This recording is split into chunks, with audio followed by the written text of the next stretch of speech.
The Intergovernmental Panel on Climate Change releases its latest climate change report, and many people are questioning the validity of the findings. One America's Jack Posobiec has more. We're sitting down again with Daniel Turner from Power of the Future.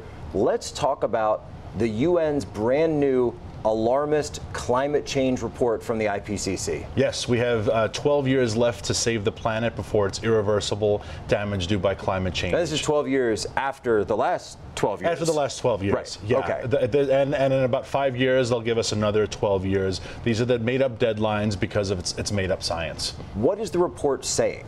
The report says that based upon the amount of carbon that we have in the atmosphere and the amount of carbon that's being absorbed by the oceans, that it paints this doomsday scenario, and it talks about massive hunger, crop destruction, we're not going to be able to feed our population, etc. And again, these are all terribly alarmist things, but we've been hearing this for 20, 30, sometimes 40 years. Tell me a little bit about the track record of the IPCC. Well, that's the fun part, right? It's like a horror movie that the first one is scary, but every remake gets less and less scary. So this is now IPCC the 13th, and it's ridiculous. They had predicted that we would run out of oil and minerals by 1990. They predicted that the oceans would be dead by the year 2000. They predicted the Maldives would be underwater within 30 years. That was 2 weeks ago, and the Maldives are actually larger than they were 30 years ago. Why then do they keep making these? Why do they keep putting these reports out when they really have been so thoroughly discredited? I think that the main reason is because they are funded to come up with these reports. The United States is one of the largest funders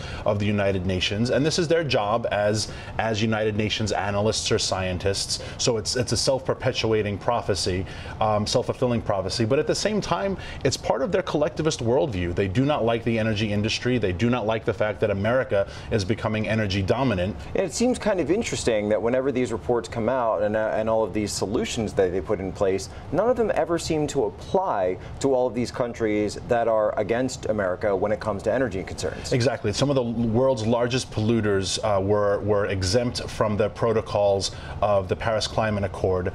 They're producing the majority of the pollution that's in the oceans as well, and they are always exempt from the circumstances or the results that they want. How should the Trump administration respond to this report? I think they should ignore it. I think the Trump administration did the right move by pulling out of the Paris Climate Accords. I think any international body that tries to stop America's energy dominance should not be taken seriously. Daniel Turner, always great to have you on. Thanks, Jack. Back in time. Want to see more videos like this? Click on the link below and subscribe to One America News on YouTube. And call your cable provider and kindly demand that One America News is added to your lineup. Call and subscribe today.